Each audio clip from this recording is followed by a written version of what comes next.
Hey guys, welcome to Nerdarchy for Nerds by Nerds. I'm Nerdicus Ryan, and today I'm joined by Nerdicus Dave. And I'm Nerdicus Ted. And today we ask the question, how common are your casters?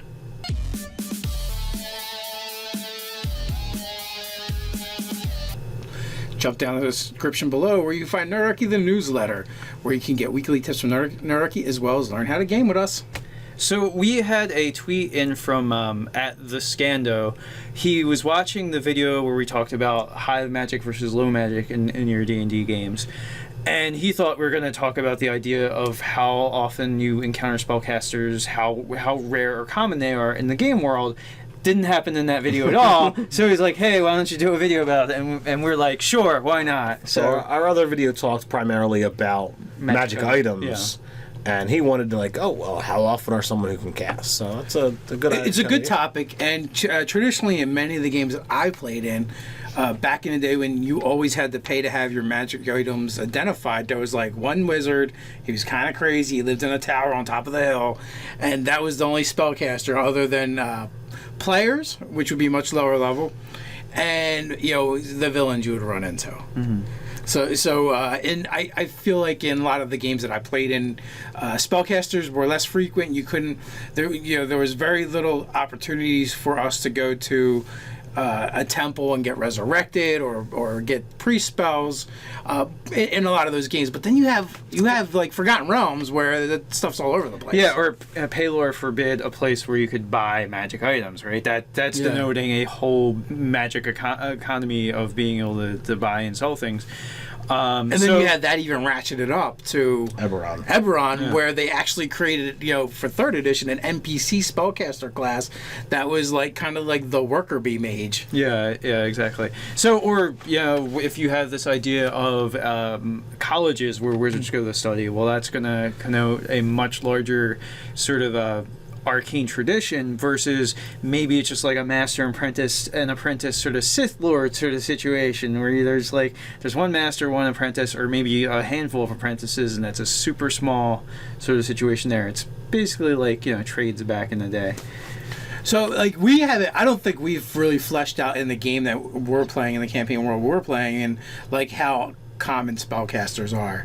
We have the Church of the Light, which is like a non-denominational Church of the Good deities, where there is a couple guys there that do have spellcasting ability, but only one of them is probably notable. Mm-hmm. And even he at this point is probably beneath the capability of the player characters.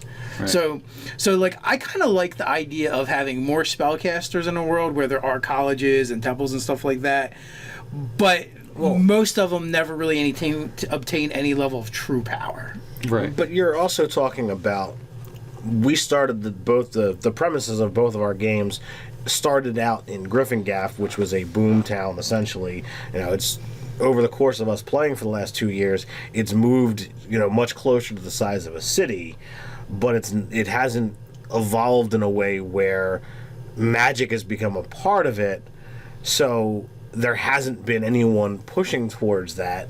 So in the spot that we're playing, there isn't. But there's not saying that in the rest of the world that there can't be those type of things.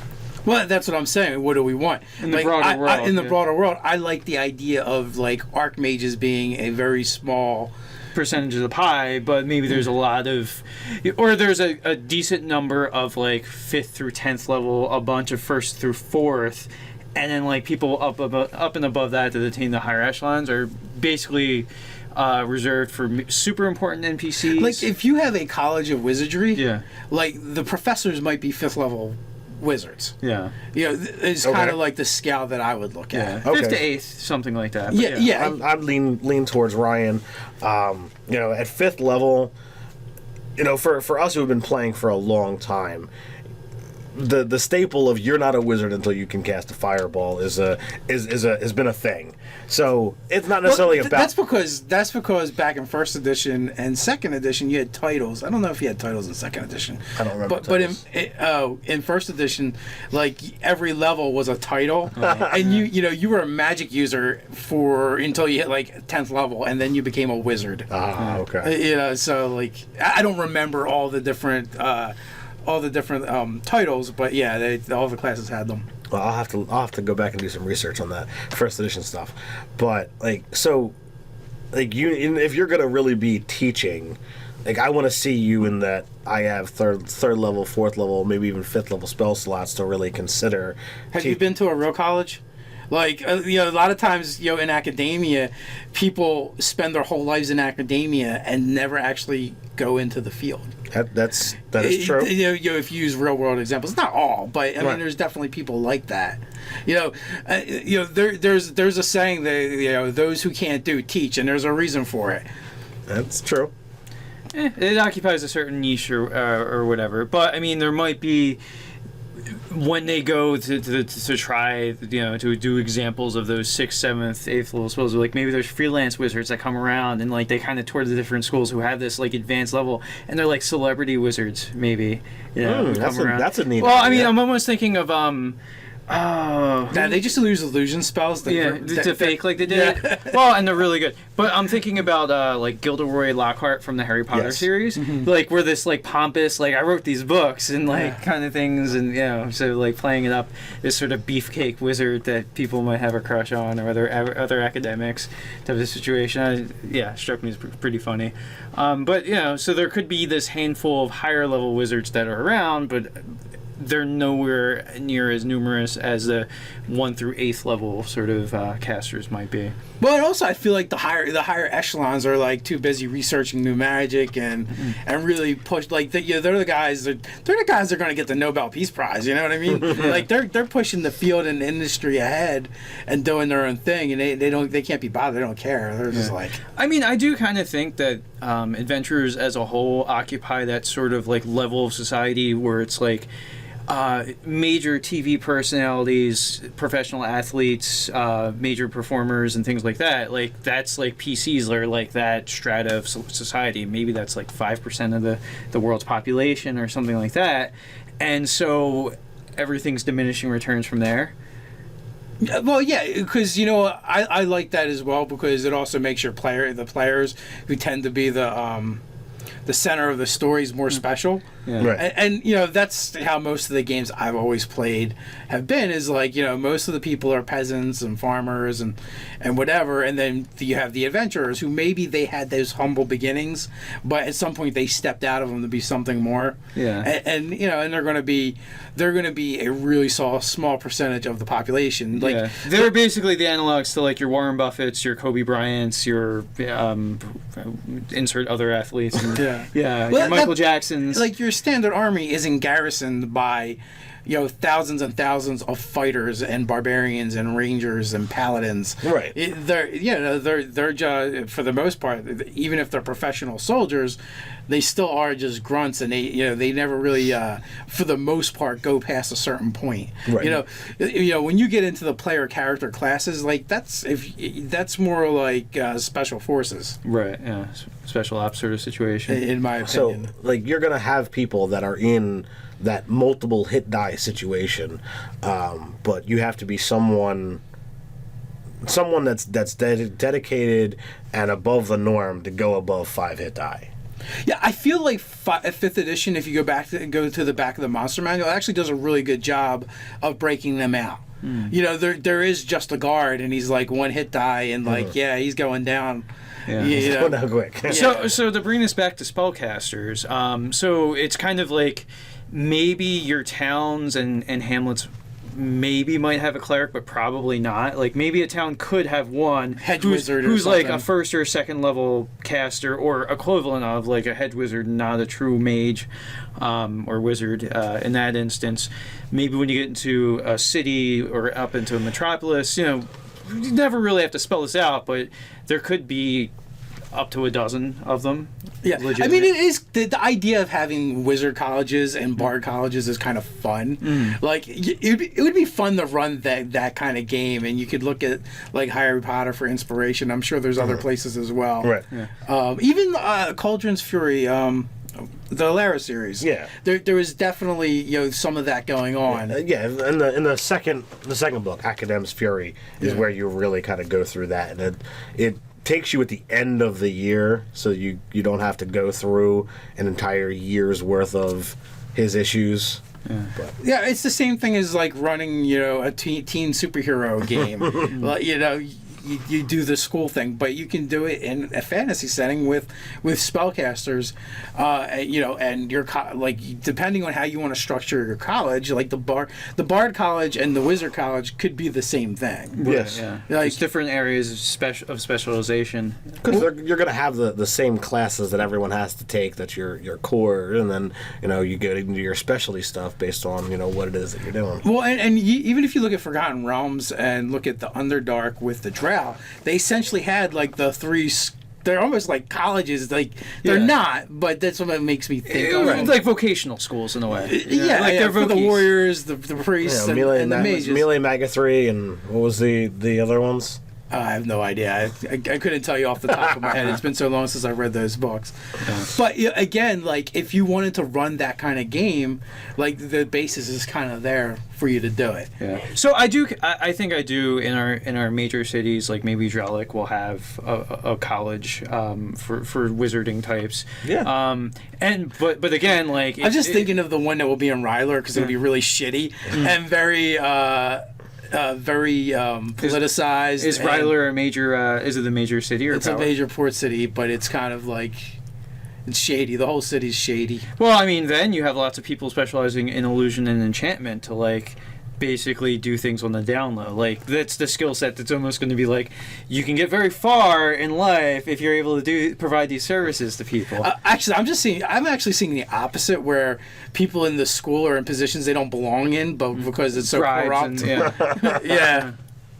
It's a possibility too. So there's some fun things that you could do with that, and then like you could definitely like, these schools, these colleges could be lobbying against like people like warlocks and sorcerers, maybe trying to outlaw them or something. So you could do some interesting intrigue stuff. Yeah. I mean, that's interesting too. Like, what's the frequency and distribution of your warlock and your sorcerer? Like, and describing those origins.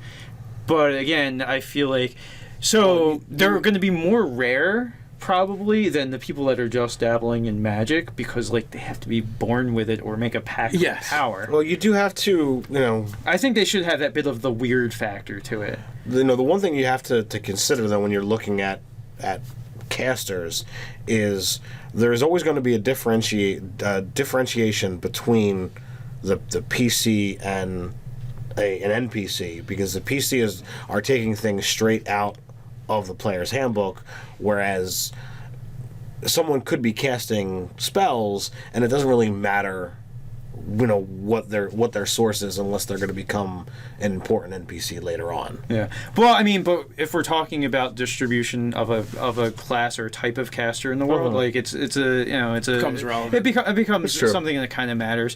So yeah, you probably only per region do you have like a handful of warlocks, a handful of sorcerers. Like you got to have that odd duck feeling to it. Yeah. Going back to 3rd edition, when I ran my Shattered Realm campaign, there was the Psi Lords and the Sorcerer Kings, and they had their own dominion, and they were at war. They hated each other. But then I did something to put it like a weird twist on wizardry magic, and I had that basically it was outlawed everywhere because it was considered the preview of the demonic, and that they basically cohorted with demons and devils. There's tons of different ways to kind of add some different flavors to your spellcasters and the regions. Now when I game, I don't like to do anything too restrictive because I want my players to have a lot of choices, and I don't want them to come to the table with an idea and be like, that doesn't work in my world, so much. So this does beget the discussion of like how do the common populace react when they see magic being cast? Like personally, when I play a spellcaster, I only cast spells generally when I need to, like in situations of combat, or in like privacy, because I just think it's weird for somebody to go around casting magic all willy-nilly, because even if it's a cantrip, it's an expenditure of energy. Yeah, you don't go around just swinging your sword just because you can swing your sword. That makes sense, but what if your character is like really flamboyant? Yeah, I mean, for the you might be character, like, sure, that kind of makes sense. But you don't go around like burning first level spells of like color sprays or whatever. Like even if people aren't in your area of effect, and even if you just have a ton of spell slots, like it just seems like too I don't know. Like, Well, in 5th edition, you never have a ton of spell slots, like previous editions. In response to your question, like there would need to be a reason why you would be doing it. Are you showing off? Are you performing? You know, and you can do some interesting, cool stuff with spell slots, or you know, you can just be like, all right, well, I'm just going to prestidigitate, you know, this little show, and that is just a cantrip. So, Or my Tankard of Val is all the way over there. Really, do I have to get up? yeah. So, but I mean that the question of how does the populace, the common people, take it? Well, that goes back to how common is your spellcasters. Like, if they're used to seeing it, you know, if it's something that they've seen before, or if you're, you know, some country bumpkin that's never seen magic before, you know, maybe they make the warding symbol in the air versus evil because, you know. well, I think it's gonna scale down. People who are in a city, unless you're adamantly against magic, you've heard about it. You know it exists. You might not have actually ever seen it in life unless you've been around those type of people. And the further down the chain you get, the more likely it is that you haven't seen it. The more shocking it is to you. In Gryffindor, where we're running our games, there are literally the main street is lined with ever burning torches. That was a deal set up between Ryan and Nate's character. So like that's there. Yeah, it just, I mean, that's just starting to happen, but that's only been around for like a year or two. Like, so it's a relatively new, like, people were afraid of electricity when it first came around in the real world, so. It creeps me out a little still. Yeah. Don't put your fingers in electric sockets, just don't do it. But if you are, first do this. Yeah. In like Forgotten Realms, like if you live near the Harpers, like you're not, you know, freaked out by magic, but you've learned to duck and cover. You're terrified of it. So, I don't know. With that, you guys let us know how frequent are casters in your game. Let us know in the comments below. While you're at it, like, share, and subscribe.